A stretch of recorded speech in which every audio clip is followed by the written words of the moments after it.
j'ai le choix variétal. Bien sûr, on prend à la disponibilité. J'ai le choix du calibre.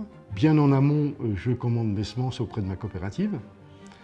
Et ensuite, au moment précédent, 15 jours à 3 semaines, ma plantation, je demande la livraison de tel ou tel tonnage en telle ou telle variété, anticipant la livraison. Le plant est préchauffé avant ma livraison. Et lorsque je le reçois, j'attends que le point blanc du germe soit bien apparu sur les tubercules. Donc ça veut dire qu'il est bien réchauffé, il est apte à être mis en terre et me donne le maximum de succès pour la future culture.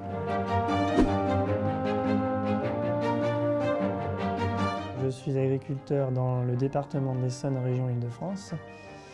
Donc installé depuis 2006 sur un GAEC familial. On a intégré dans notre rotation une vingtaine d'hectares de plants de pommes de terre.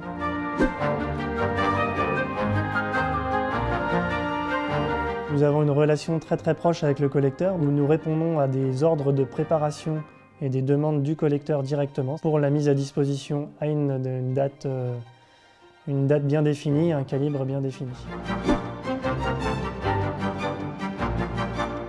Pour définir les quantités de plants et les variétés, donc ça c'est vu avec chaque collecteur. Pour le plan de production, on va rencontrer chaque collecteur pour redéfinir les surfaces en fait, par variété, pour répondre à leurs demandes à eux. En fait. Quand nous sommes en végétation, il y a un technicien de chaque collecteur qui passe régulièrement, à peu près tous les 15 jours, pour faire un bilan de la situation actuelle au champ. Donc, on fait des prélèvements pour connaître un petit peu les quantités par calibre. On essaie de faire une prévision en fin de compte au plus juste de la future récolte.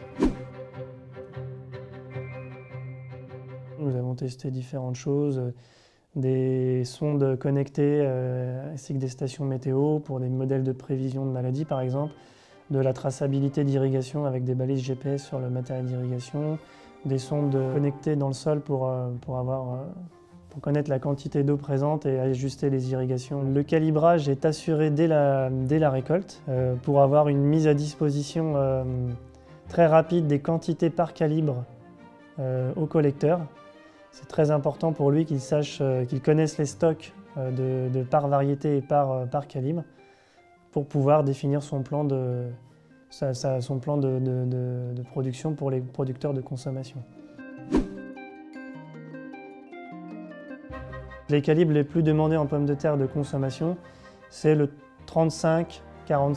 On va dire que c'est à peu près 70% de la demande. Et après, vous avez les calibres qui vont aller de 45 mm à 55 mm qui sont un peu à la marge, mais qui sont quand même demandés. Comme nous sommes 5 agriculteurs sur la CUMA, quand on a commencé, il fallait un petit peu s'organiser et surtout au niveau du rangement des lots dans les frigos. Et on a découvert un système en fait, qui permet, par un système de puces RFID par Palox et des lecteurs sur chaque chariot élévateur, de faire une traçabilité vraiment très précise des variétés récoltées. Ça nous établit en fin de compte un plan de bâtiment, une traçabilité des quantités par calibre. L'intérêt pour le collecteur, c'est qu'on va pouvoir lui fournir les quantités très précises par calibre.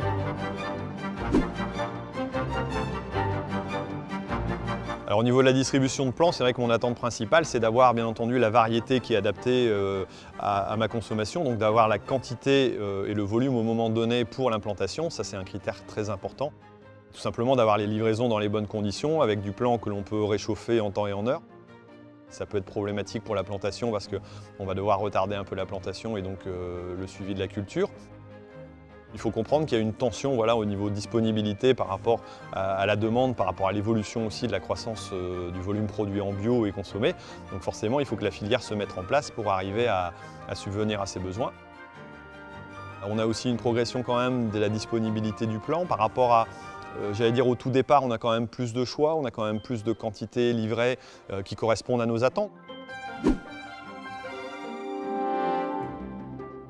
On va passer des contrats avec des producteurs de plants, ensuite assurer tout ce qui est collecte, stockage, conditionnement et expédition à destination de nos clients qui sont donc des producteurs de pommes de terre de consommation, de primeurs ou d'industrie. Alors notre rôle, c'est d'assurer l'interface entre nos clients et nos fournisseurs, donc ce qui suppose d'identifier la demande ou les demandes en quantité, en qualité, en prix, et donc de mettre en place un plan de culture adapté. Et puis au-delà de ça, créer la dynamique de progrès nécessaire à la bonne évolution de l'activité plan bio de pommes de terre.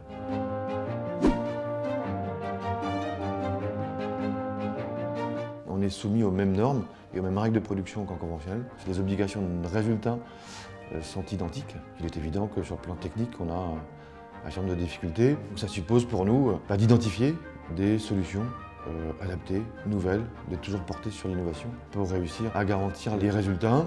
Donc la difficulté technique pour assurer une bonne gestion du stockage est forcément plus élevée. Les produits de lutte dont on dispose aujourd'hui sont peu nombreux et relativement peu efficaces.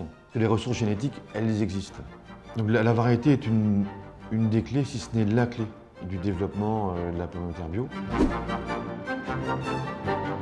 Alors une des difficultés pour le développement de la pomme de terre bio, c'est la croissance. On ne va pas s'en plaindre. Donc ça suppose pour nous d'associer de nouveaux producteurs tous les ans, dont une partie n'ont jamais fait de pomme de terre, donc n'ont pas les connaissances ni les équipements nécessaires à la culture. Et puis au-delà de ça, de faire croître les outils, donc stockage en particulier. Un des enjeux pour nous en bio, c'est de continuer à gérer l'offre. Et c'est un enjeu pour le monde agricole dans son ensemble.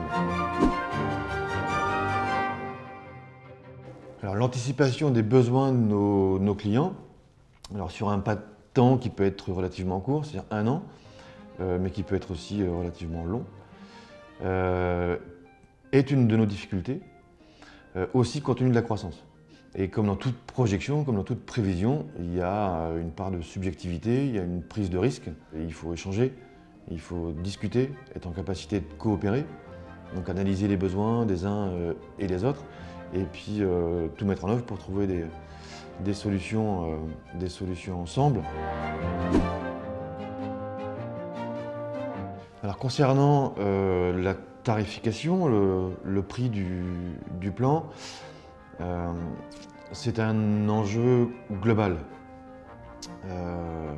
Évidemment, notre client souhaite avoir le prix le plus compétitif qui soit, mais on se doit aussi de respecter le fournisseur, qui est également paysan, et évidemment tous les acteurs qu'il y a entre les deux. Donc on va chercher le compromis entre les attentes de l'ensemble des acteurs de la filière. La fiabilité du système de production de plan bio, si tant est qu'on ait les outils, l'expérience nécessaire, est tout à fait rassurante pour demain.